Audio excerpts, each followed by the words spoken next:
혹시 저희 아빠 아세요?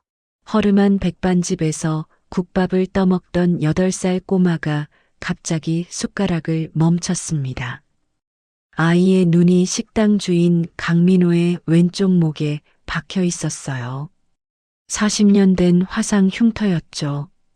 아저씨 목에 있는 거 우리 아빠 사진 속 삼촌이랑 똑같아요. 민호의 심장이 쿵 하고 멈추는 것 같았습니다. 이 아이는 10분 전 골목에서 납치될 뻔한 걸 민호가 구해준 꼬마였어요. 도준그룹 이준혁 회장의 외아들 이시우였죠.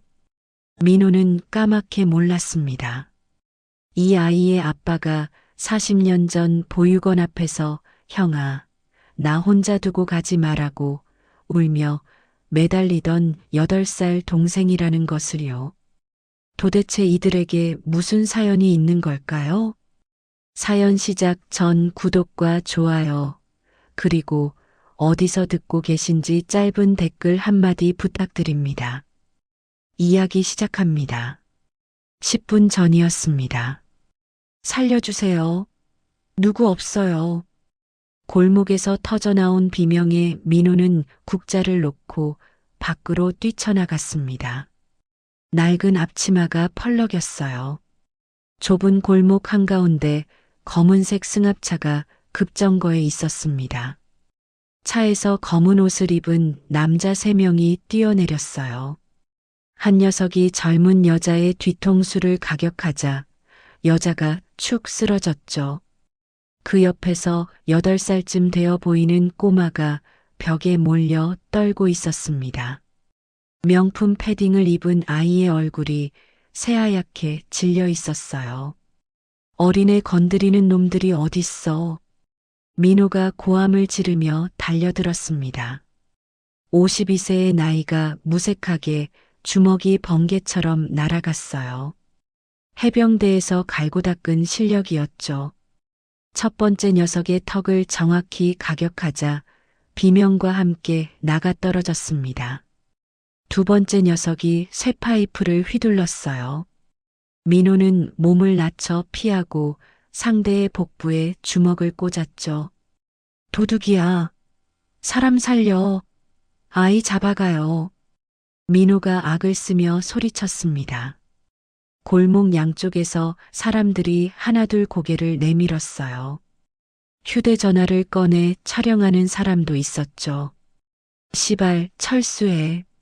남은 녀석이 욕설을 내뱉으며 동료들을 끌어올렸습니다. 검은 승합차가 굉음을 내며 골목을 빠져나갔어요. 순식간에 벌어진 일이었죠. 민호는 헐떡이며 아이에게 다가갔습니다. 무릎을 꿇고 눈높이를 맞췄어요. 꼬마야, 괜찮아? 어디 다친 데 없어? 아이가 바들바들 떨고 있었습니다. 입술이 파랗게 질려 있었어요. 눈에는 공포가 가득했죠. 아, 아저씨, 나쁜 사람들이. 아이의 목소리가 실처럼 가늘게 떨렸습니다.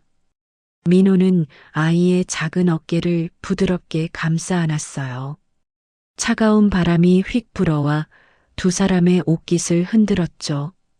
괜찮아. 이제 다 끝났어. 아저씨가 지켜줄게. 바닥에 쓰러진 젊은 여자도 눈을 떴습니다. 뒤통수를 움켜쥐며 비틀비틀 일어났어요. 시우, 시우 괜찮아요? 여자가 다급하게 아이에게 달려왔습니다. 피가 살짝 배어나온 뒤통수를 신경 쓸 겨를도 없었어요. 서연 누나, 무서웠어. 아이가 여자의 품에 안겨 울음을 터뜨렸죠. 민호는 두 사람을 식당 안으로 데려왔습니다. 낡은 나무 의자에 앉힌 뒤 따뜻한 물을 건넸어요. 일단 이거 마시고 진정해요. 경찰은 불렀어요? 서연이라 불린 여자가 고개를 끄덕였습니다. 손이 떨려서 물컵을 제대로 잡지 못했어요. 방금 신고했어요. 곧 올 거예요. 정말 감사합니다. 아저씨 아니었으면 시우가 말끝을 흐리며 여자의 눈에 눈물이 글썽거렸습니다. 민호는 손을 내저었어요. 누구라도 그랬을 거예요. 근데 이 아이가 누군데 납치를 당할 뻔한 거야? 서연이 잠시 망설이더니 입을 열었습니다. 목소리가 낮아졌어요. 도준그룹 이준혁 회장님 아드님이에요. 저는 담당 비서고요. 민호의 눈이 휘둥그레졌습니다. 도준그룹이라면 국내 10대 재벌이었어요. 그런 집 아이가 왜 이런 허름한 골목에 있던 걸까요? 회장님 아들이 왜 여기까지? 시우가 TV에서 백반집 보고 가고 싶다고 해서 회장님께 말씀드리려 했는데 시우가 때를 써서 서연이 고개를 푹 숙였습니다. 자책하는 기색이 역력했어요. 민호는 부엌으로 들어가 소고기 묵국을 한 그릇 떠왔습니다. 김이 모락모락 피어오르는 뚝배기를 아이 앞에 내려놓았어요. 구수한 된장 냄새가 퍼져나갔죠. 아직도 떨리지? 이거 먹으면 좀 나아질 거야. 아저씨가 직접 끓인 거야. 시우가 눈을 동그랗게 뜨고 국밥을 바라봤습니다. 조심스럽게 숟가락을 들었어요. 한 입 떠먹더니 눈이 반짝였죠. 맛있다. 아이의 표정이 조금씩 풀렸습니다. 민호는 흐뭇한 미소를 지으며 아이를 바라봤어요. 허름한 식당이지만 이럴 때 보람을 느꼈죠. 바로 그때였습니다. 시우가 갑자기 숟가락을 멈추고 민호의 목을 뚫어지게 쳐다봤습니다. 국을 건네주며 고개를 숙인 순간 흉터가 드러난 거였어요. 혹시 저희 아빠 아세요? 민호의 몸이 돌처럼 굳었습니다. 심장이 쿵쿵 요란하게 뛰기 시작했어요. 아저씨 목에 있는 거 우리 아빠 사진 속 삼촌이랑 똑같아요. 뭐라고? 민호의 목소리가 갈라졌습니다. 손끝이 차갑게 저려왔어요. 우리 아빠 서재에 옛날 사진 있거든요. 거기 삼촌 목에도 이렇게 큰 상처 있어요. 시우가 자기 목 왼쪽을 가리키며 말했습니다. 순수한 눈빛이었어요. 아빠가 맨날 그 사진 보면서 울어요. 삼촌 찾고 있대요. 민호의 심장이 미친 듯이 뛰었습니다. 귀에서 윙하는 소리가 났어요. 40년 전 기억이 폭풍처럼 밀려왔죠. 보육원 앞에서 울며 매달리던 8살 동생. 형아, 나 혼자 두고 가지 마. 그 아이의 얼굴이 눈앞에 아른거렸습니다. 설마, 이 아이의 아빠가 꼬마야. 너희 아빠 이름이 뭐야? 민호의 목소리가 떨렸습니다. 숨이 가빠졌어요. 이준혁이요. 근데 원래 이름은 다른 거래요. 원래 이름이 뭔데? 강준혁?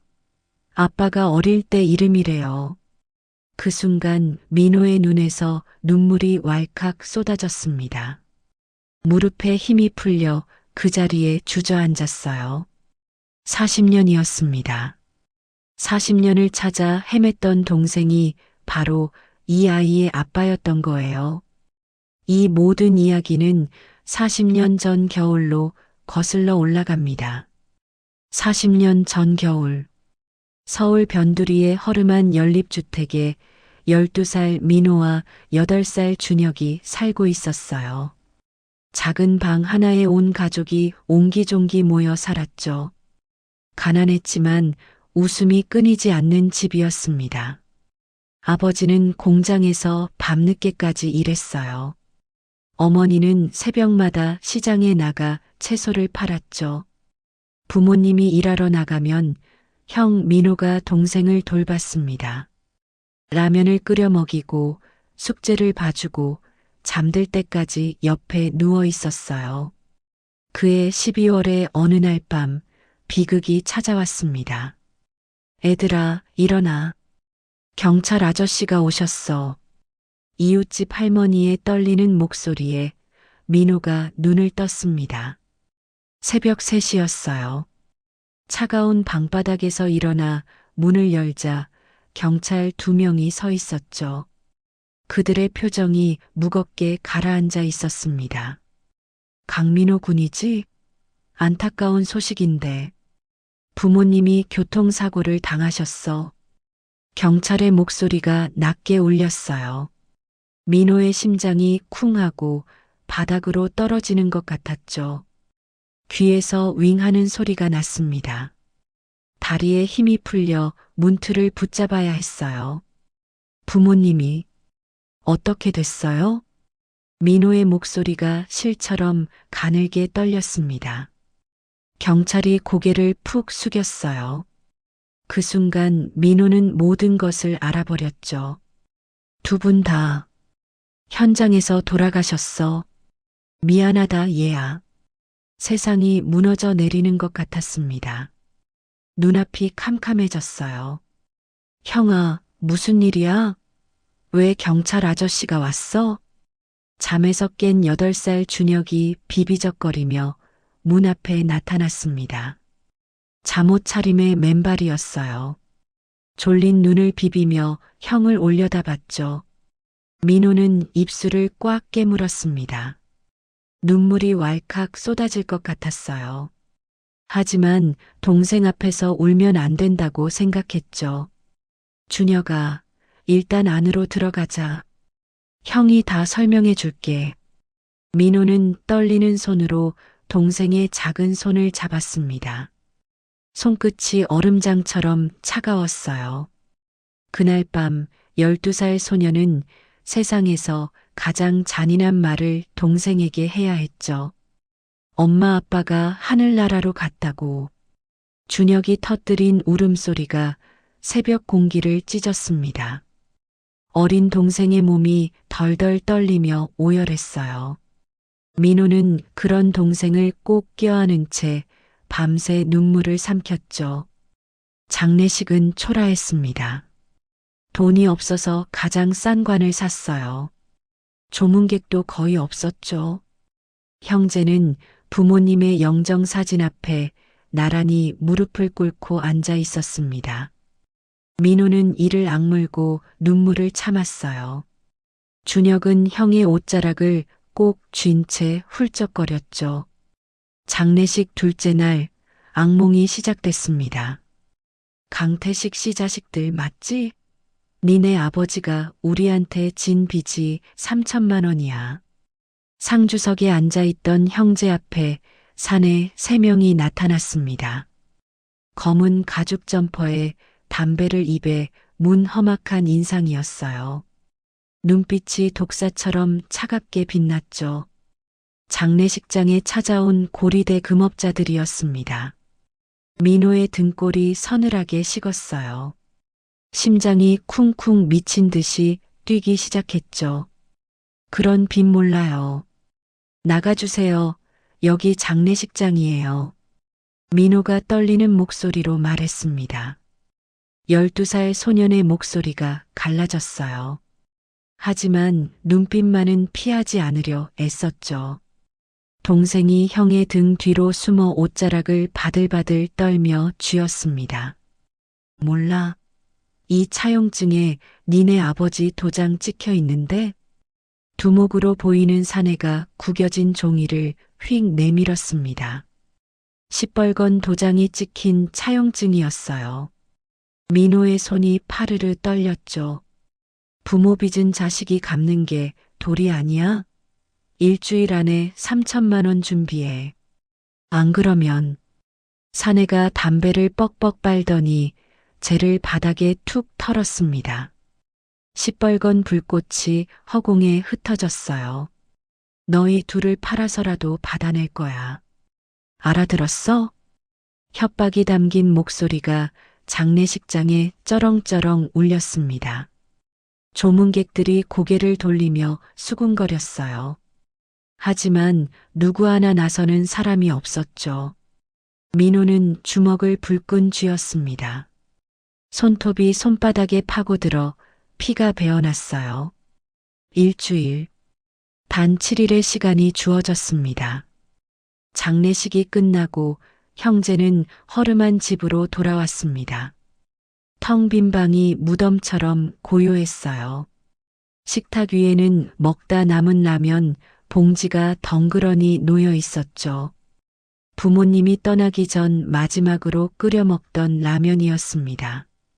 민호는 그걸 보자마자 눈물이 왈칵 터져 나왔어요. 더 이상 참을 수가 없었죠. 형아, 울지 마.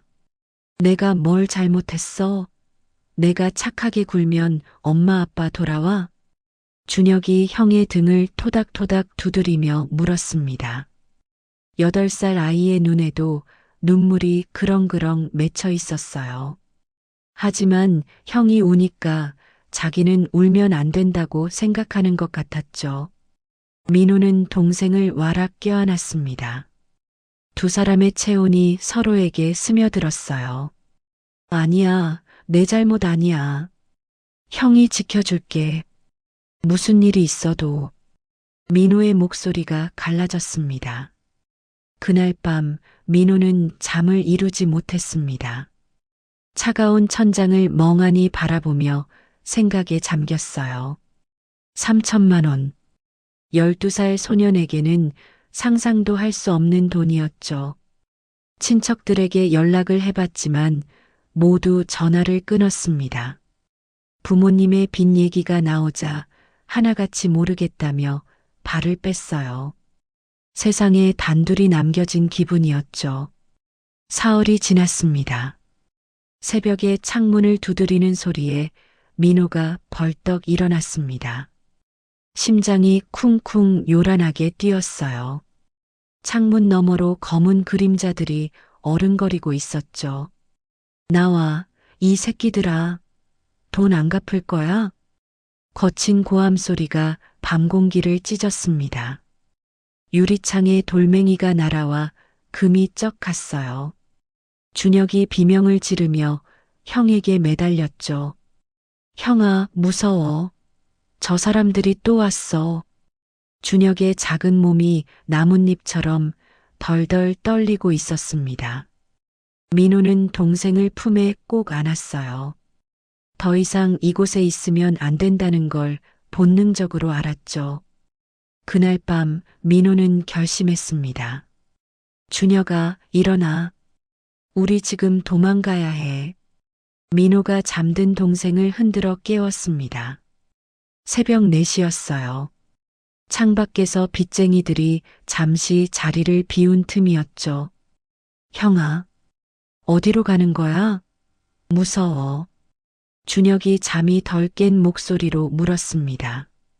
눈꺼풀이 무거웠어요. 하지만 형의 표정이 심각한 걸 보고 벌떡 일어났죠. 민호는 허름한 가방에 옷 몇 벌과 부모님 사진을 쑤셔 넣었습니다. 냉장고에서 남은 빵 몇 조각을 꺼냈어요. 조용히 따라와. 발소리 내면 안 돼. 민호가 동생의 손을 꽉 잡았습니다. 두 사람은 어둠 속으로 빠져나갔어요. 하지만 빚쟁이들의 눈을 완전히 피할 수는 없었습니다. 40년이 지난 현재였습니다. 경찰 조사가 끝나자마자 서연이 떨리는 손으로 회장에게 전화를 걸었어요. 회장님, 죄송합니다. 시우가 납치될 뻔했는데 지나가던 식당 사장님이 구해주셨어요. 전화기 너머로 숨이 턱 막히는 듯한 침묵이 흘렀습니다. 몇 초가 몇 시간처럼 느껴졌어요. 시우는 다친 데 없어? 지금 어디야? 내가 바로 갈게. 이준혁 회장의 목소리가 낮게 떨리고 있었습니다. 평소 냉철하기로 소문난 재벌 총수였지만 아들 얘기만 나오면 완전히 달라졌어요. 3년 전 아내를 교통사고로 잃은 뒤로 시우가 세상에서 유일한 가족이었죠. 서연은 식당 주소를 또박또박 불러줬습니다. 뒤통수에서 욱신거리는 통증이 밀려왔지만 신경 쓸 겨를이 없었어요. 30분 뒤 검은색 고급 세단이 민호네 식당 앞에 스르륵 멈춰 섰습니다. 차 문이 열렸어요. 준혁이 허둥지둥 뛰어내리더니 4천만 원짜리 맞춤 정장이 구겨지는 것도 아랑곳하지 않고 식당으로 달려갔죠. 낡은 나무 문을 벌컥 열자 달랑달랑 종소리가 울렸습니다. 허름한 실내에 된장찌개 냄새가 구수하게 퍼져 있었어요. 아빠, 시우가 의자에서 벌떡 일어났습니다. 준혁은 그 자리에 털썩 무릎을 꿇고 아들을 와락 껴안았어요. 팔에 힘이 잔뜩 들어갔죠. 온몸의 긴장이 한꺼번에 풀리면서 눈시울이 뜨거워졌습니다. 아빠가 늦어서 미안해. 많이 무서웠지? 이제 괜찮아. 아빠가 왔으니까. 준혁이 아들의 머리카락을 쓰다듬으며 속삭였습니다. 시우의 볼에 아빠의 체온이 전해지자 그렁그렁 맺혀있던 눈물이 주르륵 흘러내렸어요. 그제야 참았던 두려움이 터져나왔죠. 재벌 회장의 위험 따위는 어디에도 없었습니다.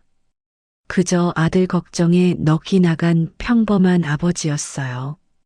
한참을 아들을 안고 있던 준혁이 고개를 들었습니다. 시우가 작은 손가락으로 카운터 뒤를 가리켰어요. 낡은 앞치마를 두른 50대 남자가 멋쩍은 표정으로 서 있었죠. 투박한 손마디에 오랜 세월의 굳은 살이 박혀 있었습니다. 세월의 주름이 깊게 패인 얼굴이었지만 눈빛만은 따뜻했어요. 준혁이 자리에서 일어나 민호 앞으로 다가갔습니다. 허리를 90도로 깊이 숙였어요. 재벌 총수가 허름한 식당 주인에게 고개를 숙이는 모습이었죠. 제 아들 목숨을 구해주셨습니다. 이 은혜는 평생 잊지 않겠습니다. 준혁의 목소리가 식당 안에 울려 퍼졌습니다. 점심을 먹던 단골 손님들이 숟가락을 멈추고 눈을 휘둥그레 떴어요. TV에서나 보던 도준그룹 회장이 허리를 숙이고 있으니 믿기지 않는다는 표정이었죠.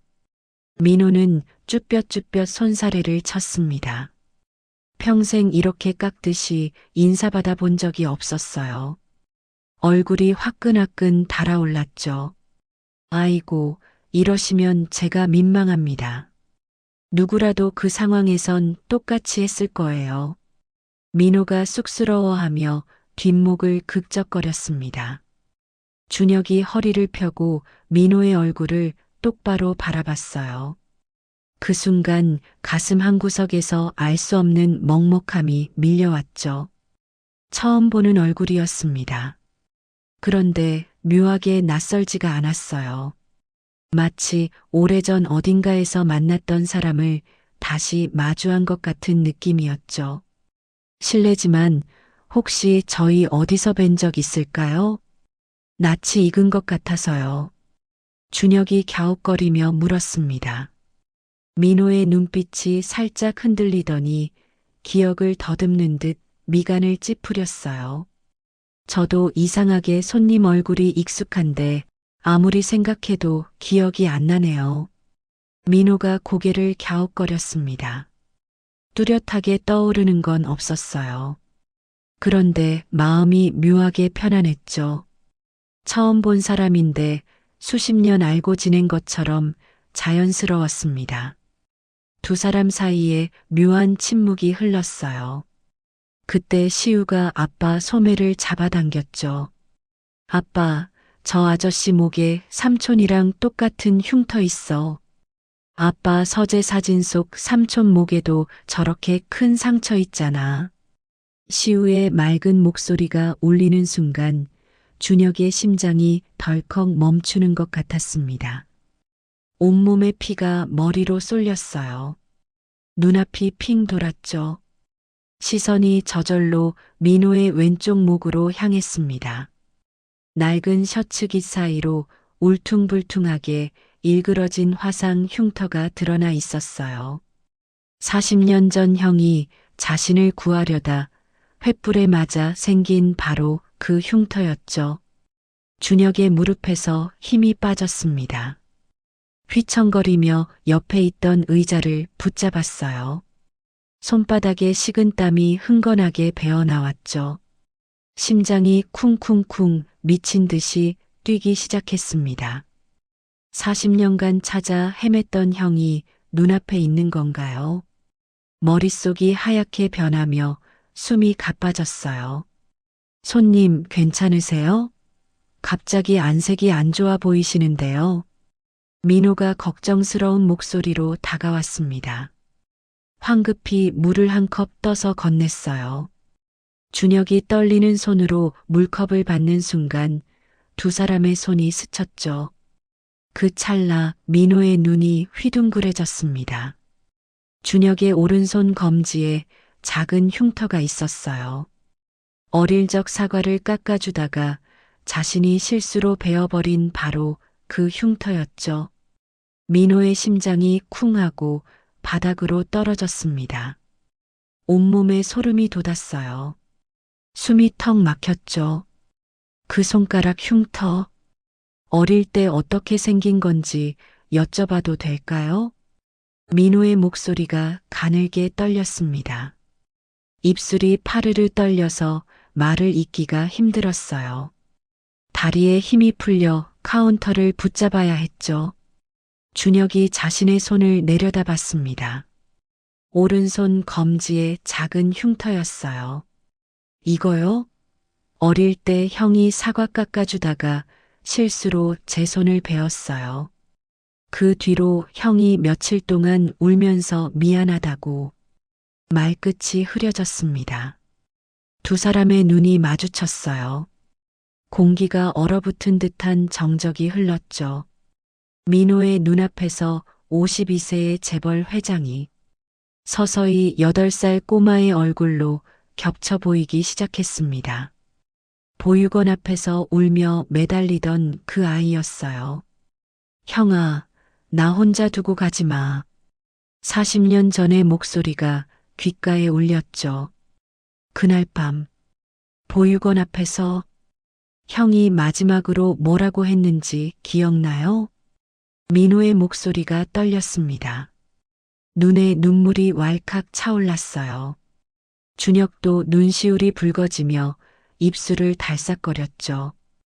울지 마, 형 금방 올게. 꼭 약속해. 준혁의 목소리가 갈라졌습니다. 40년 동안 단 하루도 잊은 적 없는 말이었어요. 민호의 눈에서 눈물이 주르륵 흘러내렸죠.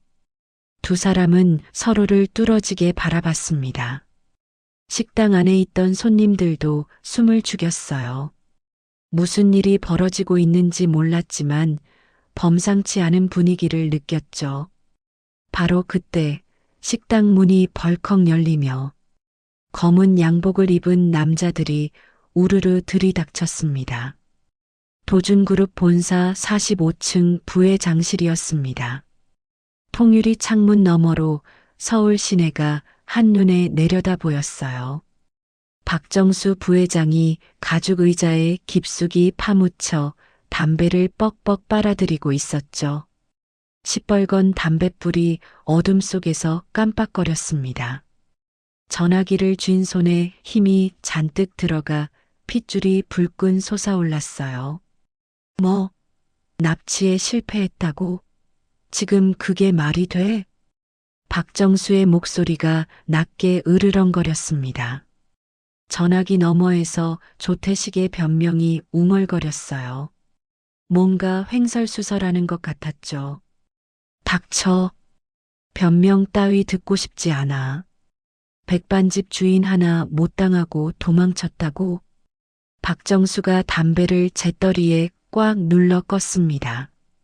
시뻘건 불꽃이 스르륵 꺼지며 제가 부서졌어요. 이마에 굵은 핏줄이 불끈불끈 솟아올랐죠.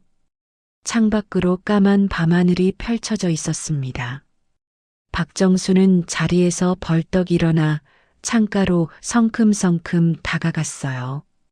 주먹으로 유리창을 쿵 내리쳤죠.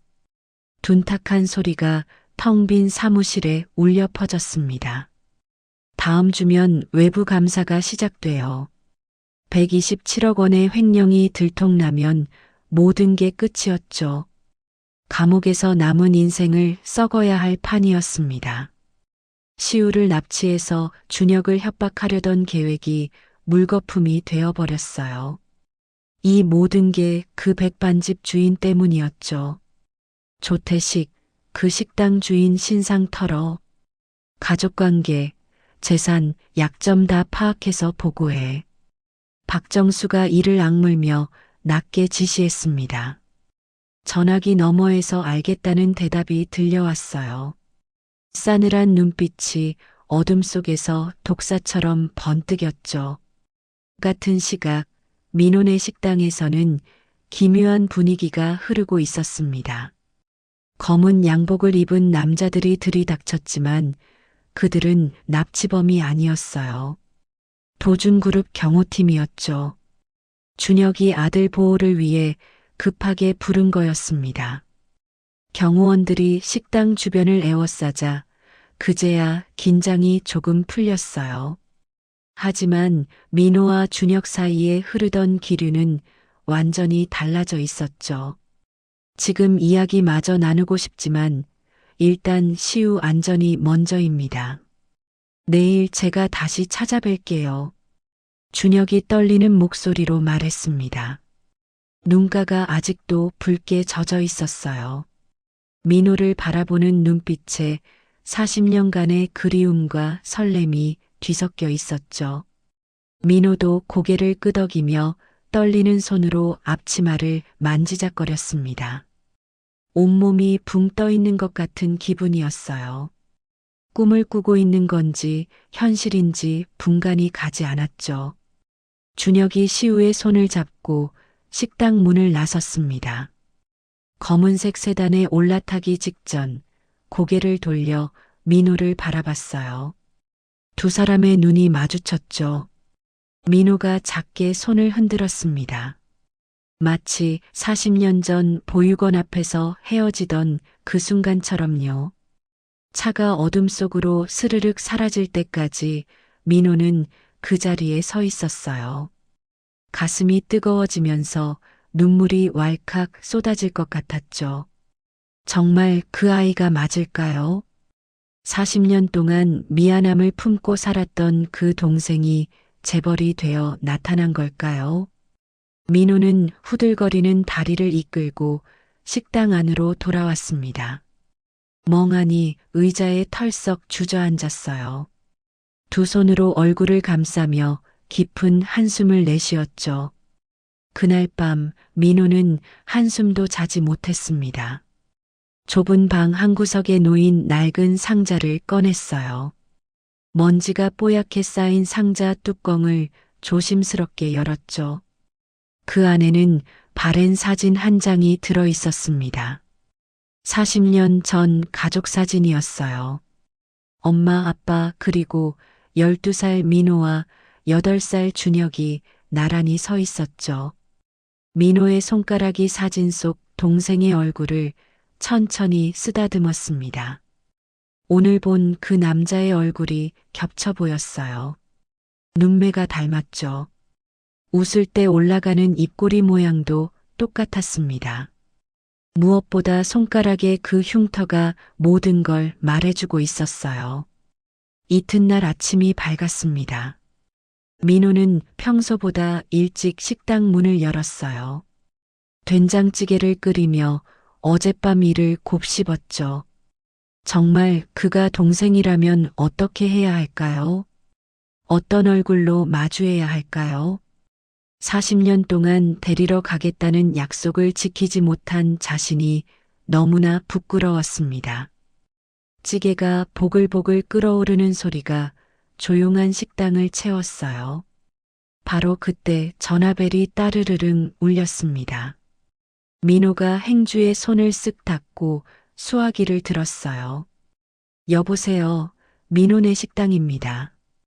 낯선 남자의 목소리가 전화기 너머로 흘러나왔습니다. 강민호 씨 맞지? 어제 도준그룹 아들내미 구해줬다면서? 쓸데없는 짓 하다가 큰 코 다칠 수도 있어요. 민호의 등골이 서늘하게 식었습니다. 손에 쥔 수화기가 바들바들 떨렸어요. 심장이 쿵쿵 빠르게 뛰기 시작했죠. 당신 누구요? 이게 무슨 협박이요? 민호가 떨리는 목소리로 물었습니다. 전화기 너머에서 킥킥 웃음소리가 새어나왔어요. 협박은 무슨, 그냥 친절하게 조언해 주는 거야. 앞으로 그 꼬마랑 엮이지 마. 안 그러면 그 허름한 가게 문 닫아야 할 수도 있으니까. 뚝. 전화가 일방적으로 끊겼습니다. 민호는 수화기를 든 채 멍하니 서 있었어요. 손바닥에 식은 땀이 축축하게 배어 나왔죠. 이게 도대체 무슨 일인 걸까요? 그날 저녁 민호가 식당 문을 닫으려는 순간이었습니다. 밖에서 뭔가 휙 하고 날아오는 소리가 들렸어요. 창문이 와장창 깨지며 유리 조각이 바닥에 쏟아졌죠. 민호가 황급히 몸을 숙였습니다. 심장이 벌렁벌렁 뛰었어요. 깨진 창문 사이로 차가운 밤바람이 휘잉 불어들어왔죠. 바닥에 굴러다니는 것은 돌멩이였습니다. 돌멩이의 종이가 끈으로 칭칭 감겨 있었어요. 민호가 떨리는 손으로 종이를 풀었죠. 빨간 페인트로 삐뚤빼뚤하게 쓴 글씨가 눈에 들어왔습니다. 입 다물고 있어. 안 그러면 다음엔 돌멩이가 아니야. 민호의 얼굴에서 핏기가 싹 빠져나갔어요. 손이 파르르 떨리며 종이가 바스락거렸죠. 30년 동안 한 자리를 지켜온 식당이었습니다. 동생이 혹시라도 찾아올까봐 이름도 그대로 유지했어요. 그런 이곳을 누군가 위협하고 있었죠. 민호는 유리 조각을 쓸어 담으며 입술을 질끈 깨물었습니다. 무섭지 않다면 거짓말이었어요. 하지만 어제 그 아이의 얼굴이 떠올랐죠. 8살 꼬마 시우의 맑은 눈동자가요. 그리고 40년 만에 다시 만난 동생의 눈물 젖은 얼굴도요. 모른 척 할 수 없었습니다. 피가 섞인 가족이니까요. 민호는 휴대전화를 꺼내 어제 받아둔 번호로 전화를 걸었어요. 저기요. 오늘 이상한 일이 있었는데요. 누가 협박 전화를 하고 가게 유리창까지 깼어요. 전화기 너머로 준혁의 숨소리가 가빠지는 게 들렸습니다. 당장 찾아가겠다는 다급한 목소리가 흘러나왔어요. 20분 뒤 검은색 세단이 민호네 식당 앞에 급하게 멈춰 섰습니다. 타이어가 끼익 소리를 내며 아스팔트에 검은 자국을 남겼어요. 차 문이 열리기가 무섭게 준혁이 뛰어내렸죠. 깨진 유리창이 눈에 들어오자 준혁의 얼굴이 하얗게 질렸습니다. 심장이 쿵하고 바닥으로 떨어지는 것 같았어요. 식당 안으로 허둥지둥 뛰어들어갔죠. 괜찮으세요? 어디 다치신 데는 없으시고요? 준혁이 숨을 헐떡이며 민호에게 다가왔습니다. 온몸에서 걱정이 뿜어져 나왔어요. 재벌 회장의 위험 따위는 찾아볼 수 없었죠. 민호는 빗자루를 든 채 멈칫했습니다. 어제 헤어진 지 하루도 안 됐는데 이렇게 달려와 주다니요. 가슴 한구석이 뭉클하게 뜨거워졌어요. 저는 괜찮습니다. 유리창만 깨졌어요. 이 정도는 별거 아닙니다. 민호가 손사래를 치며 대답했습니다. 하지만 손끝이 아직도 미세하게 떨리고 있었어요. 준혁의 눈이 바닥에 흩어진 유리 조각들을 훑었죠. 그리고 테이블 위에 놓인 구겨진 종이를 발견했습니다. 빨간 페인트로 갈겨 쓴 협박장이었어요. 준혁의 눈빛이 순식간에 싸늘하게 가라앉았죠. 이게 누구 짓인지 반드시 밝혀내겠습니다. 제 아들 일에 휘말리셔서 정말 죄송합니다. 준혁이 이를 악물며 낮은 목소리로 말했습니다. 주먹을 불끈 쥐자 손등에 핏줄이 불끈 솟아올랐어요. 민호는 빗자루를 한쪽에 세워두고 조심스럽게 입을 열었죠. 그것보다 어제 못다한 이야기가 있잖아요. 저는 그게 더 중요합니다. 민호의 목소리가 살짝 떨렸습니다. 밤새 한숨도 못 자고 이 순간만 기다렸어요. 40년 동안 가슴에 묻어두었던 말들이 목구멍까지 차올랐죠. 준혁도 고개를 끄덕이며 낡은 나무 의자에 천천히 앉았습니다. 두 사람 사이에 무거운 침묵이 흘렀어요. 식당 밖으로 차들이 지나가는 소리가 멀게 들렸죠. 민호가 먼저 입을 열었습니다. 어제 시우가 한 말 기억나요? 사진 속 삼촌이랑 흉터가 똑같다고 했잖아요. 그 사진이 어떤 건지 여쭤봐도 될까요? 민호의 손이 무의식적으로 왼쪽 목의 흉터를 만졌습니다. 울퉁불퉁한 살같이 손끝에 닿았어요. 40년간 이 흉터를 볼 때마다 그날 밤이 떠올랐죠. 준혁의 눈시울이 붉어지기 시작했습니다. 제 서재에 있는 가족 사진이에요. 40년 전에 찍은 건데 한 번도 버리지 못했죠. 준혁이 떨리는 손으로 휴대전화를 꺼냈습니다. 화면에 저장해둔 오래된 사진을 열었어요. 색이 바랜 가족 사진이 화면에 떠올랐죠. 민호의 심장이 쿵쾅쿵쾅 미친 듯이 뛰기 시작했습니다. 사진 속에는 젊은 부부와 두 아이가 나란히 서 있었어요. 12살 소년의 목에 화상 흉터가 선명하게 보였죠. 이 사진, 저도 똑같은 거 가지고 있어요. 30년 동안 한 번도 안 버렸습니다. 민호의 목소리가 바람 빠진 풍선처럼 가늘어졌습니다. 눈앞이 흐려지면서 눈물이 왈칵 차올랐어요. 손이 부들부들 떨려서 주체할 수가 없었죠. 민호가 자리에서 벌떡 일어나 카운터 뒤로 갔습니다. 낡은 서랍을 뒤적거려 작은 상자를 꺼냈어요.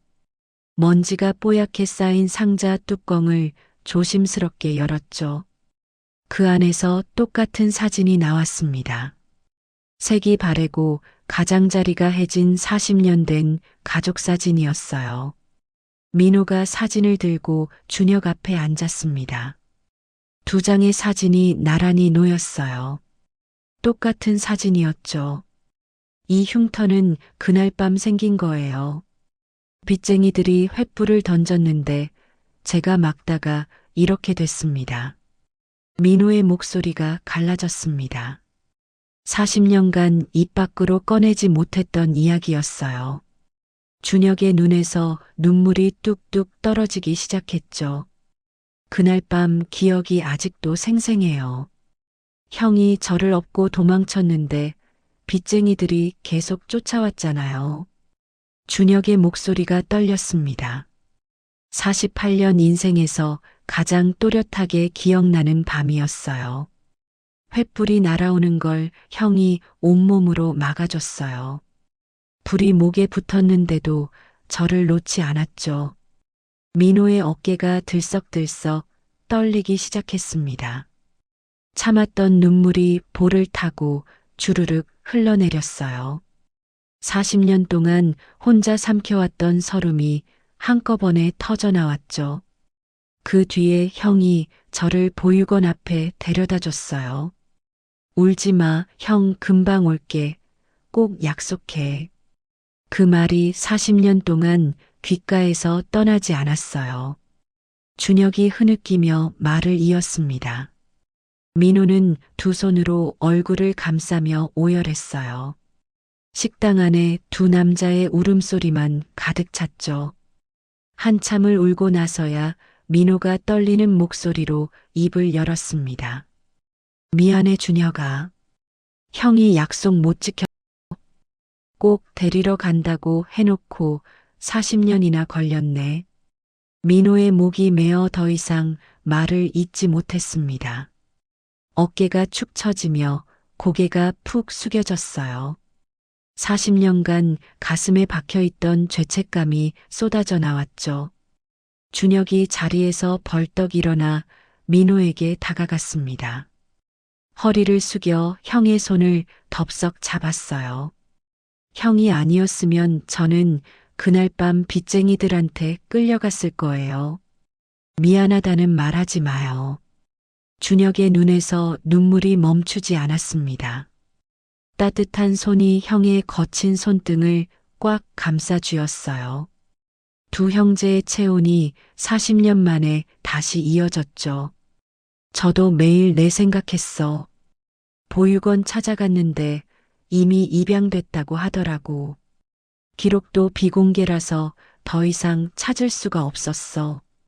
민호가 눈물을 훔치며 말했습니다. 손등에 맺힌 눈물이 뚝뚝 떨어졌어요. 이 식당 이름 그대로 둔 것도 너 때문이야. 혹시 내가 찾아올까봐 30년 동안 안 바꿨어. 그 말에 준혁의 얼굴이 와락 일그러졌습니다. 형의 품에 안기듯 다가가 어깨에 얼굴을 묻었어요. 두 형제가 부둥켜 안고 한참을 울었죠. 밖에서 지나가던 행인들이 창문 너머로 힐끗 쳐다봤지만 두 사람은 아랑곳하지 않았습니다. 40년간 쌓인 그리움이 한꺼번에 쏟아지고 있었어요. 얼마나 시간이 흘렀을까요? 밖에서 차 문 닫히는 소리가 쾅쾅 들려왔습니다. 민호가 고개를 들어 창밖을 바라봤어요. 검은 승합차 한 대가 식당 앞에 서 있었죠. 낯익은 차였습니다. 어제 시우를 납치하려 했던 바로 그 차였어요. 민호의 등골이 서늘하게 식었습니다. 심장이 쿵쿵 빠르게 뛰기 시작했어요. 준혁아, 저 차 어제 본 차야. 시우 잡아가려던 그놈들이야. 민호가 말을 채 끝내기도 전에 식당 문이 벌컥 열렸습니다. 검은 옷을 입은 남자 4명이 우르르 쏟아져 들어왔어요. 손에는 시퍼런 쇠파이프가 번쩍거리고 있었죠. 강민호 씨 맞지? 조용히 따라오면 다치는 일 없을 거야. 발버둥 치면 곤란해지니까 순순히 움직여요. 선두에 선 남자가 능글맞은 목소리로 말했습니다. 흉터가 새겨진 얼굴에 음흉한 미소가 번졌어요. 준혁이 형 앞을 가로막으며 벌떡 일어섰죠. 당신들 뭐야? 내가 도중그룹 회장인 거 알고도 이러는 거야? 지금 당장 나가지 않으면 경찰 부를 거야. 준혁이 날카로운 목소리로 쏘아붙였습니다. 하지만 남자들은 코웃음을 칠 뿐이었어요. 알지, 그러니까 온 거 아니야. 윗분이 기다리고 계셔서 이 양반만 잠깐 모셔가면 돼요. 남자가 손짓을 하자 부하들이 우르르 다가왔습니다. 준혁이 주먹을 불끈 쥐고 막아섰지만 역부족이었어요. 2명이 준혁을 붙잡고 나머지 2명이 민호에게 덤볐죠. 민호가 옆에 있던 의자를 번쩍 들어 휘둘렀습니다. 한 놈의 어깨를 맞췄지만 다른 놈의 쇠파이프가 민호의 팔을 가격했어요. 날카로운 통증이 팔뚝을 타고 온몸에 퍼졌죠. 민호가 비명을 삼키며 무릎을 꿇었습니다. 손에서 의자가 떨어져 바닥에 쨍그랑 부딪혔어요. 이 사람 나. 형한테 손대지 마.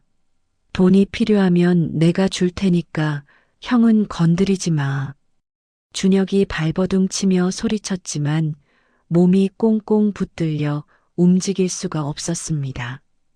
민호의 입에 재갈이 물려지고 손이 뒤로 묶였어요. 저항하려 했지만 팔에서 욱신거리는 통증에 힘이 빠졌죠. 사장님한테 전해드려요. 형 되찾고 싶으면 연락 기다리라고. 오래 걸리면 곤란해질 수도 있으니까. 남자가 비웃으며 명함 한 장을 테이블 위에 툭 던졌습니다. 민호가 질질 끌려 검은 승합차에 실렸어요. 차 문이 쾅 닫히고 엔진 소리가 부르르 울렸죠. 준혁이 붙잡고 있던 손을 뿌리치고 밖으로 뛰쳐나갔습니다. 하지만 차는 이미 굉음을 내며 골목을 빠져나가고 있었어요. 빨간 후미등이 점점 작아지다가 어둠 속으로 사라졌죠. 준혁은 그 자리에 털썩 주저앉았습니다. 무릎에서 힘이 빠져 더 이상 서 있을 수가 없었어요. 두 주먹으로 아스팔트 바닥을 쿵쿵 내리쳤죠. 40년 만에 겨우 찾았는데, 이제 막 만났는데, 이럴 수는 없어. 준혁의 목소리가 갈라졌습니다. 눈에서 눈물이 주르륵 흘러내렸어요. 40년 만에 다시 만난 형이 눈앞에서 사라져버렸습니다. 준혁이 부들부들 떨리는 손으로 휴대전화를 꺼냈습니다. 화면에 경호팀장 번호가 떠올랐어요. 전화가 연결되자마자 다급한 목소리가 쏟아져 나왔죠. 지금 당장 위치 추적팀 전원 소집해. 우리 형이 납치당했어. 검은색 승합차야. 번호판은 못 봤어. 준혁의 목소리가 갈라지며 떨렸습니다. 전화기를 쥔 손에 힘이 잔뜩 들어가 손마디가 하얗게 질렸어요. 경호팀장이 알겠다고 대답하는 소리가 들렸죠. 준혁은 전화를 끊고 주저앉았던 자리에서 비틀거리며 일어났습니다. 무릎에 박힌 작은 돌멩이들이 떨어져 나갔어요. 바지가 찢어지고 피가 살짝 배어 나왔지만 아랑곳하지 않았죠. 식당 안으로 돌아온 준혁은 테이블 위에 던져진 명함을 집어들었습니다. 검은색 바탕에 금색 글씨가 박혀 있었어요. JS 컨설팅 대표 조태식이라는 이름과 전화번호가 적혀 있었죠. 준혁의 눈빛이 싸늘하게 가라앉았습니다. 이 이름 어디서 들어본 것 같았어요. 분명 회사 내부에서 누군가 언급했던 기억이 어렴풋이 떠올랐죠. 조태식? 이놈이 누구 밑에서 일하는지 파헤쳐야 해. 분명 배우가 있어. 준혁이 이를 악물며 중얼거렸습니다. 주먹을 불끈 쥐자 손등에 핏줄이 불끈 솟아올랐어요. 40년 만에 찾은 형을 이렇게 빼앗길 수는 없었죠. 30분 뒤 도준그룹 본사 비상 상황실에 사람들이 모였습니다. 대형 스크린에 서울 시내 지도가 떠 있었어요. 빨간 점들이 깜빡거리며 CCTV 위치를 표시하고 있었죠. 준혁이 성큼성큼 들어서자 모두가 자리에서 벌떡 일어났습니다. 평소와 다른 험악한 표정에 직원들이 긴장한 기색이 역력했어요. 경호팀장이 다가와 보고를 시작했죠. 회장님, 해당 승합차 번호판을 근처 CCTV에서 확인했습니다. 현재 영등포 방면으로 이동 중인 것으로 파악됩니다. 경호팀장이 태블릿을 들어 화면을 보여줬습니다. 검은 승합차가 도로를 달리는 모습이 흐릿하게 찍혀 있었어요. 준혁의 심장이 쿵쿵 요란하게 뛰기 시작했죠. 영등포라면 패창고 지대가 많아. 그쪽으로 수색팀 보내고 경찰에도 협조 요청해. 준혁이 날카로운 목소리로 지시했습니다. 손가락이 지도 위를 바쁘게 움직이며 경로를 추적했어요. 경호팀장이 고개를 끄덕이며 무전기를 들었죠. 그리고 조태식이라는 놈 신상 털어. 이놈이 누구 밑에서 일하는지 오늘 안에 알아내. 준혁의 목소리가 낮게 으르렁거렸습니다. 평소 온화하던 얼굴에 살기가 서린 듯 했어요. 직원들이 후다닥 자리로 돌아가 키보드를 두드리기 시작했죠. 상황실 전체가 긴장감으로 팽팽하게 달아올랐습니다. 같은 시각 영등포의 낡은 창고에서는 민호가 의자에 묶여 있었습니다. 손목을 칭칭 감은 밧줄이 살을 파고들어 욱신거렸어요. 입에 물린 재갈 때문에 숨쉬기도 힘들었죠. 창고 안은 곰팡내와 기름 냄새가 뒤섞여 코를 찔렀습니다. 천장에 달린 낡은 전구 하나가 깜빡깜빡거리며 희미한 빛을 내뿜었어요. 콘크리트 바닥에 무릉덩이가 고여 있었죠. 조태식이 민호 앞에 의자를 끌어다 놓고 털썩 앉았습니다. 담배에 불을 붙이더니 뻑뻑 빨아들였어요. 시뻘건 담뱃불이 어둠 속에서 깜빡거렸죠. 아저씨가 괜히 나서서 일을 복잡하게 만들었어요. 그냥 모른 척 했으면 이런 일 없었을 텐데. 조태식이 담배 연기를 후 내뿜으며 말했습니다. 연기가 민호의 얼굴로 스르륵 흘러갔어요. 눈이 따가워 눈물이 찔끔 났죠. 민호가 재갈 너머로 뭔가 소리를 냈지만 웅얼거림만 새어나왔습니다. 조태식이 손을 뻗어 재갈을 확 잡아당겼어요. 민호가 헐떡이며 거친 숨을 몰아쉬었죠. 나한테 왜 이래요? 난 그냥 아이 구해준 것뿐이에요. 돈이 필요하면 말하면 될 거 아니요. 민호의 목소리가 쉬어 있었습니다. 목이 칼칼해서 말할 때마다 통증이 밀려왔어요. 조태식이 킥킥 웃으며 담배를 바닥에 툭 떨어뜨렸죠. 돈은 우리 사장님한테 받을 거야. 그 재벌 동생분한테서 말이요. 아저씨는 그냥 미끼 역할만 하면 돼요. 조태식이 발로 담배를 비벼 껐습니다. 민호의 얼굴이 하얗게 질렸어요. 준혁을 미끼로 끌어들이려는 거였죠. 그 사람한테 손 떼면 안 돼요. 내 동생은 아무 잘못도 없어요. 나만 데리고 있으면 될 거 아니요. 민호가 떨리는 목소리로 말했습니다. 손목을 묶은 밧줄이 팽팽하게 당겨졌어요. 탈출하려 해도 꼼짝할 수가 없었죠. 조태식이 자리에서 일어나 민호의 턱을 손으로 확 들어 올렸습니다. 차가운 손길에 민호의 몸이 움찔 굳었어요. 동생이라. 그 재벌이 40년 찾아 헤매던 형이 아저씨였구나. 이거 더 비싸게 받아야겠네. 조태식의 눈이 탐욕으로 번뜩거렸습니다. 입꼬리가 실룩거리며 음흉한 미소가 번졌어요. 민호의 등골이 서늘하게 식었죠. 우리 사장님이 아주 기뻐하시겠어.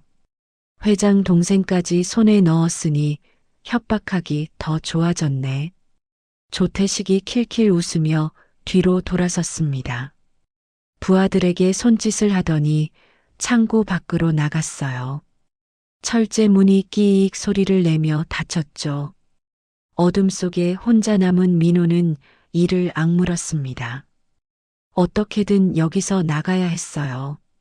한편 도중그룹 상황실에서는 조태식의 신원 조회 결과가 떴습니다. 화면에 전과 기록과 연관 인물 정보가 주르륵 올라왔어요. 준혁이 스크린을 노려보며 눈을 가늘게 떴죠. 조태식, 전과 사범, 폭력, 협박, 불법 채권 추심, 그리고 최근 3년간 JS 컨설팅 대표로 활동. 직원이 보고서를 읽어내려갔습니다.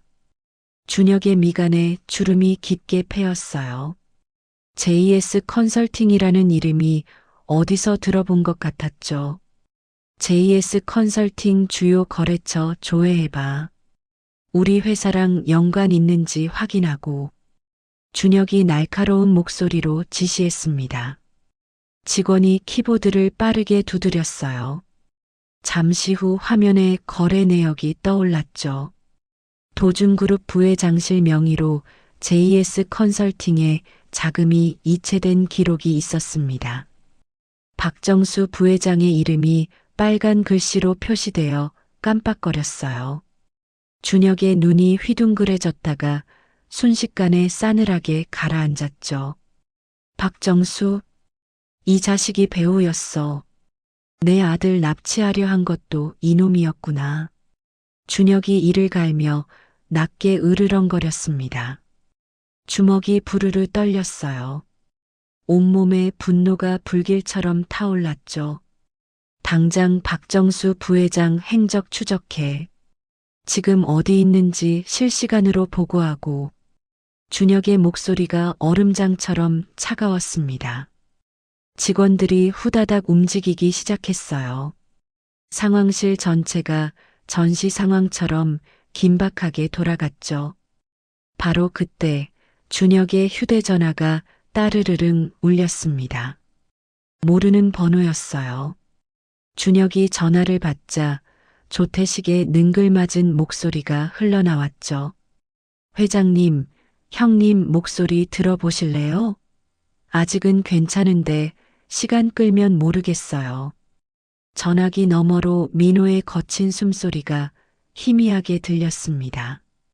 준혁의 심장이 쿵하고 바닥으로 떨어지는 것 같았어요. 손에 쥔 전화기가 바들바들 떨렸죠. 형한테 손끝이라도 대면 죽여버릴 거야. 뭘 원하는 거야? 똑바로 말해. 준혁이 이를 악물며 낮게 쏘아붙였습니다. 목소리에 살기가 서려 있었어요. 전화기 너머로 킬킬 웃음소리가 흘러나왔죠. 거창한 거 안 바라요. 그냥 회장 자리 내려놓으시면 돼요. 아, 그리고 다음 주 감사도 막아주시고요. 조태식의 뻔뻔한 목소리가 울렸습니다. 준혁의 눈빛이 번뜩 빛났어요. 감사라는 단어에 모든 퍼즐이 맞춰졌죠. 박정수가 횡령한 127억을 숨기려고 이 짓을 벌인 거였습니다. 형을 미끼로 자신을 협박하려는 속셈이었어요. 좋아, 원하는 대로 해줄 테니까 형한테 절대 손대지 마. 어디로 가면 되는 거야? 준혁이 침착하게 대답했습니다. 하지만 눈빛은 독사처럼 싸늘하게 빛나고 있었어요. 경호팀장에게 손짓으로 역추적을 지시했죠. 내일 밤 10시 영등포 7번 창고로 혼자 와요. 경찰 부르면 형 목숨 장담 못해요. 조태식이 일방적으로 말하고 전화를 끊었습니다. 뚝! 신호음이 끊기자 준혁이 전화기를 꽉 움켜쥐었어요. 손가락 마디가 하얗게 질렸죠. 위치 추적됐어요. 영등포 폐창고 지대입니다. 경호팀장이 다급하게 보고했습니다. 스크린에 빨간 점이 깜빡거리며 위치를 표시했어요. 준혁의 입꼬리가 살짝 올라갔죠. 좋아, 그놈들이 원하는 대로 해줄 거야. 대신 우리 방식대로. 준혁의 눈빛이 싸늘하게 빛났습니다. 내일 밤 모든 것을 끝낼 작전이 시작될 참이었어요. 다음 날 밤 9시 영등포 폐창고 지대였습니다. 인적이 끊긴 골목 사이로 찬바람이 휘잉 불어왔어요. 녹슨 철조망과 부서진 간판들이 을씨년스럽게 널려 있었죠. 준혁이 검은색 코트 깃을 세우며 어둠 속을 걸었습니다. 귀에는 작은 무선 이어폰이 꽂혀 있었어요. 경호팀과 실시간으로 연결되어 있었죠. 회장님, 창고 주변에 경호원 20명 배치 완료했습니다. 신호 주시면 바로 진입합니다. 경호팀장의 목소리가 이어폰 너머로 낮게 들려왔습니다. 준혁이 고개를 살짝 끄덕였어요. 심장이 쿵쿵 빠르게 뛰고 있었지만 표정은 차갑게 가라앉아 있었죠. 낡은 철제 문 앞에 도착하자 문이 끼익 소리를 내며 열렸습니다. 안쪽에서 조태식이 능글맞은 미소를 띠고 서 있었어요. 뒤에는 검은 옷을 입은 부하 6명이 쇠파이프를 들고 늘어서 있었죠. 혼자 오셨네요. 역시 똑똑하시다니까. 안으로 들어오세요. 형님이 기다리고 계셔요. 조태식이 손짓을 하며 안쪽으로 이끌었습니다. 준혁이 주먹을 불끈 쥐며 따라 들어갔어요. 창고 안은 기름 냄새와 곰팡내가 뒤섞여 코를 찔렀죠. 천장에 달린 낡은 전구 몇 개가 깜빡깜빡거리며 희미한 빛을 내뿜었습니다. 그 아래 민호가 의자에 묶여 있는 게 보였어요. 민호의 얼굴에는 멍이 들어 있었고 입술이 터져 피가 말라붙어 있었습니다. 하지만 눈빛만은 아직 살아 있었어요. 준혁을 발견한 민호의 눈이 휘둥그레졌죠. 왜 온 거야? 여기 함정이야. 당장 도망쳐. 나는 괜찮으니까 어서 나가. 민호가 쉰 목소리로 외쳤습니다. 밧줄에 묶인 손목을 버둥거렸지만 꼼짝도 할 수 없었어요. 준혁이 민호에게 다가가려 하자 부하들이 앞을 막아섰죠. 시퍼런 쇠파이프가 번쩍거리며 위협적으로 흔들렸습니다. 준혁이 걸음을 멈추고 조태식을 노려봤어요. 눈빛이 독사처럼 싸늘하게 빛났죠. 약속대로 왔으니까 형을 풀어줘. 그리고 니들이 원하는 게 뭔지 똑바로 말해.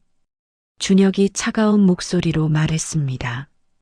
조태식이 킥킥 웃으며 주머니에서 서류 뭉치를 꺼냈어요. 구겨진 종이 위에 빼곡한 글씨가 적혀 있었죠. 여기 서명하시면 돼요. 회장직 사임서랑 다음 주 감사 취소 동의서예요. 어렵지 않죠? 조태식이 서류를 준혁 앞에 휙 내밀었습니다. 준혁의 눈빛이 서류 위를 빠르게 훑었어요. 입꼬리가 실룩거리며 비웃음이 번졌죠. 박정수 부회장이 시킨 거지. 127억 횡령 들킬까봐 이쏘를 벌인 거 다 알아. 준혁의 말에 조태식의 얼굴이 굳어졌습니다. 눈빛이 흔들리더니 이내 험악하게 일그러졌어요. 알면서 왜 왔어요? 목숨이 아깝지도 않아? 서명 안 하면 형이랑 둘 다 여기서 못 나가. 조태식이 이를 드러내며 으르렁거렸습니다. 손짓을 하자 부하 2명이 민호 옆에 바짝 붙었어요. 쇠파이프가 민호의 어깨 위에 철컥 얹어졌죠. 민호가 고통스럽게 얼굴을 찡그렸습니다. 준혁의 심장이 덜컥 내려앉았어요. 손바닥에 식은 땀이 축축하게 배어났죠. 알았어, 서명할게. 대신 형한테 손대지 마. 펜 줘. 준혁이 손을 내밀며 말했습니다. 조태식의 얼굴에 승리의 미소가 번졌어요. 주머니에서 펜을 꺼내 준혁에게 건넸죠. 준혁이 서류를 받아들고 천천히 펜을 들었습니다. 그 순간 입꼬리가 살짝 올라갔어요. 손목에 찬 시계를 슬쩍 눌렀죠. 밖에서 대기하던 경호팀에게 신호가 전송됐습니다. 근데 한 가지 물어볼 게 있어. 박정수가 횡령한 돈 어디 숨겼는지 알아? 준혁이 느긋한 목소리로 물었어요.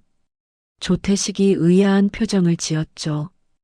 갑자기 그건 왜 물어요? 그냥 서명이나 하시죠. 조태식이 짜증 섞인 목소리로 재촉했습니다. 바로 그때 창고 밖에서 요란한 소리가 들려왔어요. 차 문 닫히는 소리와 발소리가 뒤섞여 쿵쾅쿵쾅 울렸죠. 창고 문이 쾅 하고 열리며 경호원들이 우르르 쏟아져 들어왔습니다.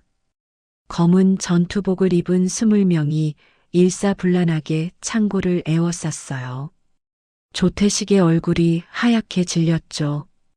이게 무슨, 혼자 오기로 했잖아. 조태식이 버럭 소리를 질렀습니다. 당황한 기색이 역력했어요. 부하들도 우왕좌왕하며 서로의 얼굴을 쳐다봤죠. 혼자 온다고 했지, 밖에서 안 기다린다고는 안 했어. 그리고 지금 내 목소리 전부 녹음되고 있어. 준혁이 서류를 휙 던지며 말했습니다. 조태식의 눈이 휘둥그레졌어요. 서류가 바닥에 흩어지며 바스락거렸죠. 박정수한테 연락해봐. 그 인간도 지금쯤 경찰한테 잡혔을 거야. 127억 횡령 증거 다 확보했거든. 준혁의 목소리가 싸늘하게 울렸습니다. 조태식이 부들부들 떨며 휴대전화를 꺼냈어요. 박정수에게 전화를 걸었지만 연결이 되지 않았죠. 이 새끼들 다 덤벼. 끝까지 저항해. 조태식이 악을 쓰며 부하들에게 명령했습니다. 쇠파이프를 든 남자들이 경호원들에게 달려들었어요. 창고 안이 순식간에 아수라장이 됐죠. 쇠파이프와 주먹이 허공을 가르며 부딪히는 소리가 쩌렁쩌렁 울렸습니다. 혼란 속에서 조태식이 민호 쪽으로 달려갔습니다. 주머니에서 번쩍거리는 칼을 꺼내 들었어요. 이 새끼라도 인질로 잡아야 해. 조태식이 이를 악물며 민호에게 칼을 겨눴습니다. 준혁이 그 모습을 보고 심장이 쿵 하고 멈추는 것 같았어요. 생각할 틈도 없이 몸이 먼저 움직였죠. 조태식을 향해 전력으로 달려갔습니다. 칼날이 민호의 목을 향해 다가오는 순간 준혁이 조태식의 팔을 덥석 붙잡았어요. 두 사람이 엉켜 바닥에 나뒹굴었죠. 칼이 바닥에 떨어져 쨍그랑 소리를 냈습니다. 조태식이 준혁 위에 올라타 목을 조르려 했어요. 준혁의 얼굴이 시뻘겋게 달아오르며 숨이 막혔죠. 이대로 죽어버려. 다 내 때문이야. 조태식이 미친 듯이 소리를 질렀습니다. 손에 힘이 잔뜩 들어가 준혁의 목이 조여들었어요. 눈앞이 아찔해지며 귀에서 윙윙거리는 소리가 났죠. 바로 그때 묵직한 충격과 함께 조태식이 옆으로 나가 떨어졌습니다. 민호가 밧줄이 풀린 채로 의자를 휘둘러 조태식의 등을 가격한 거였어요. 경호원 한 명이 혼란 속에서 민호의 밧줄을 풀어준 거였죠. 내 동생한테 손 떼는 건 용서 못해. 40년 전에도 지켰고 지금도 내가 지킨다. 민호가 거친 숨을 몰아쉬며 준혁 앞에 섰습니다. 피가 흐르는 입술을 손등으로 쓱 닦았어요. 눈빛만은 불꽃처럼 타오르고 있었죠. 준혁이 바닥에서 비틀거리며 일어났습니다. 목을 잡으며 기침을 콜록콜록 쏟아냈어요. 형의 뒷모습이 40년 전 그날 밤과 겹쳐 보였죠. 빚쟁이들에게서 자신을 지키려고 횃불 앞에 섰던 12살 소년의 모습이었습니다. 눈에서 뜨거운 눈물이 왈칵 쏟아졌어요. 모두 손들어. 꼼짝 마. 창고 밖에서 경찰들이 우르르 들이닥쳤습니다. 사이렌 소리가 삐잉 울려 퍼지며 빨간 경광등이 번쩍번쩍 빛났어요. 조태식과 부하들이 바닥에 엎드려 수갑이 찰칵찰칵 채워졌죠. 최 형사가 성큼성큼 다가와 준혁에게 고개를 끄덕였습니다. 박정수 부회장 본사에서 체포했습니다. 횡령 증거도 전부 확보했고요. 최 형사의 보고에 준혁의 입꼬리가 살짝 올라갔어요. 무거운 짐을 내려놓은 듯 어깨의 긴장이 스르륵 풀렸죠. 조태식이 끌려나가며 악을 썼지만 아무도 귀 기울이지 않았습니다. 경찰차가 사이렌을 울리며 사라지고 창고 앞에 정적이 흘렀습니다. 준혁이 천천히 민호에게 다가갔어요. 두 형제가 마주 섰죠. 아무 말 없이 서로를 바라봤습니다. 민호의 눈에서 눈물이 주르륵 흘러내렸어요. 준혁도 더 이상 참지 못하고 눈물을 쏟았죠. 40년간 쌓인 그리움과 미안함이 한꺼번에 터져 나왔습니다. 민호가 먼저 팔을 벌렸어요. 준혁이 형의 품에 와락 안겼죠. 두 형제가 부둥켜 안고 한참을 울었습니다. 미안해, 준혁아. 형이 너무 늦었어. 40년이나 걸렸어. 민호의 목소리가 갈라졌어요. 어깨가 들썩들썩 떨렸죠.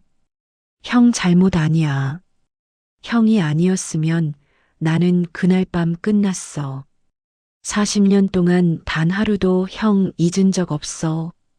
준혁이 형의 등을 꽉 껴안으며 말했습니다. 코끝이 시큰해지고 목이 메어왔어요. 두 사람의 체온이 서로에게 스며들었죠. 차가운 밤바람이 휘잉 불어왔지만 하나도 춥지 않았습니다. 40년의 기다림이 드디어 끝났어요. 이후 일주일이 지났습니다. 민호네 식당은 새 유리창으로 말끔하게 수리가 끝났어요. 햇살이 반짝거리며 투명한 유리를 통해 쏟아져 들어왔죠. 낡았던 간판도 새 것으로 바뀌었습니다. 민호네 식당이라는 글씨가 선명하게 빛났어요. 30년 동안 지켜온 그 이름 그대로였죠. 점심시간이 되자 손님들이 하나둘 들어오기 시작했습니다. 된장찌개 끓는 냄새가 구수하게 퍼져나갔어요. 민호가 앞치마를 두르고 주방에서 분주하게 움직였죠. 아저씨, 오늘 뭐가 맛있어요? 저 배고파서 많이 먹을 수 있거든요. 식당 문이 열리며 시우가 총알처럼 뛰어들어왔습니다. 뒤따라 준혁이 미소를 띠고 걸어왔어요. 일주일 전에 살벌했던 표정은 온데간데 없이 사라졌죠. 민호가 행주의 손을 쓱 닦으며 카운터 밖으로 나왔습니다. 시우의 머리를 부드럽게 쓰다듬었어요. 오늘은 삼촌이 특별히 소고기 묵국 끓여놨어. 시우 좋아하는 거 맞지? 민호의 얼굴에 환한 미소가 번졌습니다. 일주일 전만 해도 상상할 수 없던 광경이었어요. 40년 만에 찾은 조카와 함께하는 평범한 일상이었죠. 시우가 자리에 앉자마자 숟가락을 덥석 집어들었습니다. 김이 모락모락 피어오르는 국밥이 눈앞에 놓였어요. 한 입 크게 떠먹더니 눈이 초승달처럼 휘어졌죠. 삼촌 요리 진짜 맛있어요. 우리 집 아주머니보다 훨씬 맛있어요. 시우가 볼을 부풀리며 말했습니다. 민호가 흐뭇한 표정으로 조카를 바라봤어요. 가슴 한구석이 뭉클하게 뜨거워졌죠. 준혁이 옆자리에 앉아 형을 바라봤습니다. 멍이 들었던 형의 얼굴이 많이 나아져 있었어요. 입술에 붙어있던 딱지도 거의 떨어졌죠. 형, 그동안 생각해봤는데 우리 같이 살면 안 될까? 시우도 삼촌이랑 가까이 살고 싶어 하고.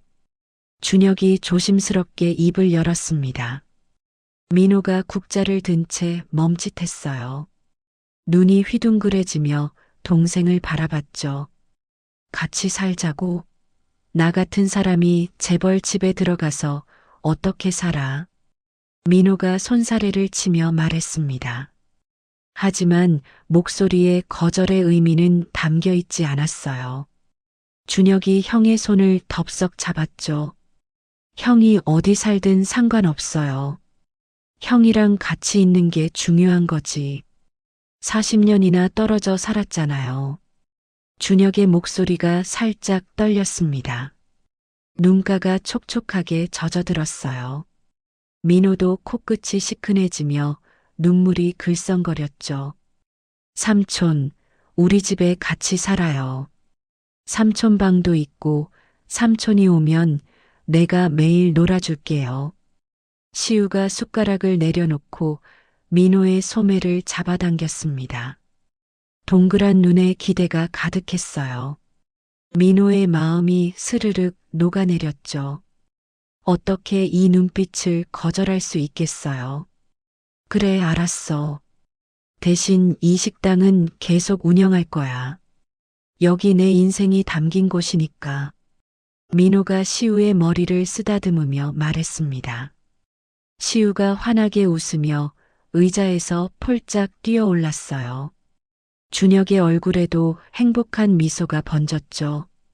박정수 부회장은 횡령 혐의로 구속 기소됐습니다. 127억 원의 횡령 증거가 낱낱이 밝혀졌어요. 도준그룹 주가는 일시적으로 흔들렸지만 금방 안정을 찾았죠. 조태식과 부하들도 납치와 폭행 혐의로 줄줄이 구속됐습니다. 최 형사가 직접 전화로 결과를 알려왔어요. 준혁은 그 소식을 듣고 깊은 안도의 한숨을 내쉬었죠. 이제 진짜 끝났네요. 앞으로는 좋은 일만 있을 거예요. 최 형사의 목소리가 전화기 너머로 따뜻하게 울렸습니다. 준혁이 고개를 끄덕이며 형을 바라봤어요. 민호도 환한 미소로 화답했죠. 한 달이 흘렀습니다. 민호는 준혁의 집에서 함께 살게 됐어요. 하지만 매일 아침 식당으로 출근했죠. 30년 단골들이 기다리고 있었으니까요. 김순자 할머니가 오늘도 구석 자리에 앉아 된장찌개를 떠먹고 있었습니다. 주름진 얼굴에 미소가 가득했어요. 민호야, 요즘 얼굴이 많이 밝아졌구나. 좋은 일 있는 거지? 할머니가 다정한 목소리로 물었습니다. 민호가 물컵을 리필해드리며 싱긋 웃었어요. 네, 할머니. 오래 찾던 가족을 찾았거든요. 40년 만에요. 민호의 목소리에 행복이 묻어났습니다. 할머니가 주름진 손으로 민호의 손등을 토닥토닥 두드렸어요. 눈가에 눈물이 그렁그렁 맺혔죠. 저녁이 되자 준혁과 시우가 식당으로 찾아왔습니다. 세 사람이 나란히 앉아 저녁을 먹었어요. 민호가 끓인 된장찌개와 계란말이가 테이블 위에 놓였죠. 시우가 밥을 입에 가득 넣고 볼을 부풀렸습니다. 삼촌, 내일도 올 거야. 그리고 모레도, 그 다음 날도 계속 올 거야. 시우가 눈을 반짝이며 말했어요. 민호와 준혁이 동시에 웃음을 터뜨렸죠. 식당 안에 따뜻한 웃음소리가 가득 찼습니다. 창밖으로 노을이 붉게 물들어가고 있었어요. 식사를 마치고 세 사람이 식당 밖으로 나왔습니다. 서울 하늘에 별이 하나둘 떠오르고 있었어요. 찬바람이 살랑살랑 불어왔지만 하나도 춥지 않았죠. 시우가 한쪽 손으로 아빠 손을, 다른 손으로 삼촌 손을 꽉 잡았습니다. 세 사람이 나란히 걸었어요. 발소리가 또각또각 울렸죠. 삼촌, 아빠한테 물어볼 게 있어요. 삼촌이랑 아빠 어릴 때 사이 좋았어요? 시우가 고개를 갸웃거리며 물었습니다. 민호와 준혁이 서로를 바라보며 미소 지었어요. 당연하지. 우리 형이 세상에서 나를 제일 아껴줬어. 밥도 덜 먹으면서 나한테 더 줬거든. 준혁이 형을 바라보며 말했습니다. 민호의 눈가가 촉촉하게 젖어들었어요. 40년 전 기억이 아른아른 떠올랐죠. 준혁이가 밥 잘 먹는 거 보는 게 제일 좋았어. 덩치는 작은데 밥은 어찌나 잘 먹던지. 민호가 웃으며 말했습니다. 시우가 신기한 표정으로 두 사람을 번갈아 쳐다봤어요. 아빠와 삼촌 사이에 흐르는 따뜻한 공기가 느껴졌죠. 나도 삼촌이랑 아빠처럼 사이좋은 형제 갖고 싶어요. 동생 생겨도 돼요? 시우의 순수한 질문에 준혁이 당황해서 헛기침을 했습니다. 민호가 박장대소하며 시우를 번쩍 안아 올렸어요. 세 사람의 웃음소리가 밤하늘 아래 울려 퍼졌습니다. 여러분, 오늘 이야기 어떠셨나요? 40년 전 어린 동생을 지키려다 생이별한 형 민호. 허름한 식당을 운영하며 동생이 찾아올까봐 30년간 이름도 바꾸지 않았습니다. 그리고 40년 만에 우연히 납치범에게서 구해준 꼬마가 바로 동생의 아들이었죠. 운명이란 정말 신기한 것 같아요. 아무리 멀리 떨어져 있어도 피는 물보다 진하다는 말이 있잖아요. 40년이란 시간도 재벌과 식당 주인이라는 신분 차이도 형제의 정을 끊을 순 없었습니다. 오늘 이야기가 여러분의 마음에 조금이라도 따뜻함을 전했으면 좋겠습니다. 이 영상이 좋으셨다면 구독과 좋아요 부탁드릴게요. 다음에 더 감동적인 이야기로 찾아뵐게요.